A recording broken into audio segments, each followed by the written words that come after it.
ဒီနေ့မှာပေါ့နော်ကျွန်တော်တို့စကင်လန်းစားတွေကိုလဲလို့ရမယ်လက်ကီးကွိုင်လေးတွေ200 300ရအောင်လို့ဘယ်လိုများ mission တွေဖြည့်ရမလဲဆိုတော့ကျွန်တော်လွယ်လွယ်ကူကူရှင်းပြပေါ်မှာဖြစ်ပါတယ်နောက်ပြီးတော့ price pass ဝယ်ထားမှဖြည့်လို့ရတဲ့ mission တွေကိုကျွန်တော်ဘယ်လိုဂုံးဆင်းလို့ရလဲဘယ်လိုဖြည့်လို့ရလဲဆိုတော့ပါပြပြပေါ်မှာဖြစ်ပါတယ်ပထမဦးဆုံးအနေနဲ့ activity mission ကိုပြပြပေါ်မှာဖြစ်ပါတယ်ပထမဦးဆုံး mission ကတော့ game ထဲကိုရက်20ဝင်ပေးရမှာဖြစ်ပါတယ်နောက်တဲ့ mission တစ်ခုကတော့ကျွန်တော်တို့ game ထဲမှာပဲနေ classic ပဲဆော့မိနစ်1320ပြည့်အောင်နေပေးရမှာဖြစ်ပါတယ်နောက်တစ်ခုကတော့ကျွန်တော် classic mode မှာပေါ့နော်မိနစ်900ပြည့်အောင်ဆောင်မှာဖြစ်ပါတယ်ကျွန်တော်တို့ပထမဆုံး mission ပြီးသွားပြီဆိုတာနဲ့ဒုတိယမြောက် challenge mission လေးကိုပြောပြသွားမှာဖြစ်ပါတယ် classic mode မှာမီတာ100အကွာဝေးမှာပြေးနေတဲ့ရန်သူ10ယောက်ကိုတခါတည်းတက်ပေးရမှာဖြစ်ပါတယ်နောက်တစ်ခုအနေနဲ့ကတော့ကျွန်တော်တို့တငယ်ချင်းနဲ့ပေါ့နော် classic တောင်းမလို့ရှင် metro rail မှာ15ပွဲတူတူဆော့ပေးရမှာဖြစ်ပါတယ်နောက်တစ်ခုအနေနဲ့ကတော့ကားနဲ့ရန်သူ9ယောက်ကိုတိုက်တက်မှာဖြစ်ပါတယ်နောက်တဲ့ mission တစ်ခုအနေနဲ့ကတော့ monster truck ကားကိုမီတာ9000ပြည့်အောင်ပတ်မောင်းပေးရမှာဖြစ်ပါတယ်နောက်တစ်ခုအနေနဲ့ကတော့ကျွန်တော်တို့ပွဲ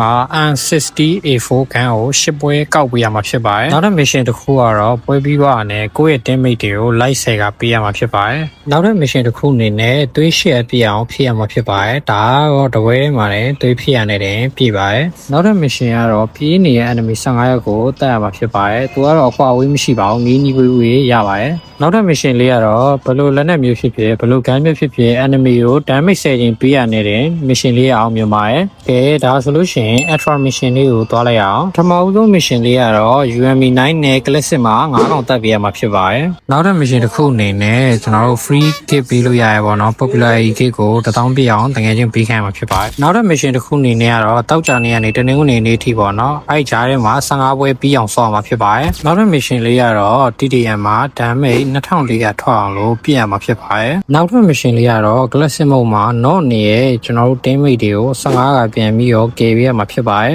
နောက်တဲ့ mission တစ်ခုကတော့တကယ်ချင်းနဲ့တူတူ metro rail ရဲ့9ပွဲဆော့ရမှာပါနောက်တဲ့ mission တစ်ခုကတော့ metro rail မှာပဲပစ္စည်း9သိန်းဘူးကောက်ပြီးတော့9သိန်းဘူးပြန်ရောက်အောင်ပါဒါဆိုရင် mission တစ်ခုလုံးအောင်မြင်သွားပါပြီ Okay ဒါဆိုလို့ရှိရင်ကျွန်တော်ရဲ့နောက်ဆုံး channel collaboration mission လေးကိုပြောပြသွားမှာဖြစ်ပါတယ်ဒီ mission လေးကတော့ဗောနော်ဒီ character 4ယောက်လုံးကိုတယောက်ကို9ပွဲစီဗောနော်4ယောက်ဆော့ပေးရမှာဖြစ်ပါတယ်အဲ့ mission ထဲမှာဟိုမှာ character တယောက်ချင်းစီမှာဟို enemy ကို 5k ပေးရမှာဖြစ်ပါတယ်နောက်ဆုံးကျန်တဲ့ဒီစန့်ကလေးနှစ်ခုပေါ့နော်အဲ့စန့်ကလေးနှစ်ခုကို brother တို့ရဲ့တငယ်ချင်းတယောက်စီပေါ့နော်မတူညီရဲ့တငယ်ချင်းအားလုံးပေါင်း3ယောက်ပေါ့တယောက်စီကိုတစ်ခုစီပေးလိုက်လို့ရှင်တော့ရပါပြီဗျာအခုလိုမျိုးကျွန်တော်ရဲ့ video လေးကိုချိန်ပေးပြီးကြည့်ရှုပေးရဲ brother တို့တယောက်ချင်းစီတိုင်းကိုလည်းထူးပဲကျေးဇူးတင်ပါတယ်ကျွန်တော်ရဲ့ video လေးကိုသဘောကျရဆိုလို့ရှိရင်တော့ like and subscribe comment လေးမှာတစ်ခုခုမှန်းခဲ့ပေးပါအောင်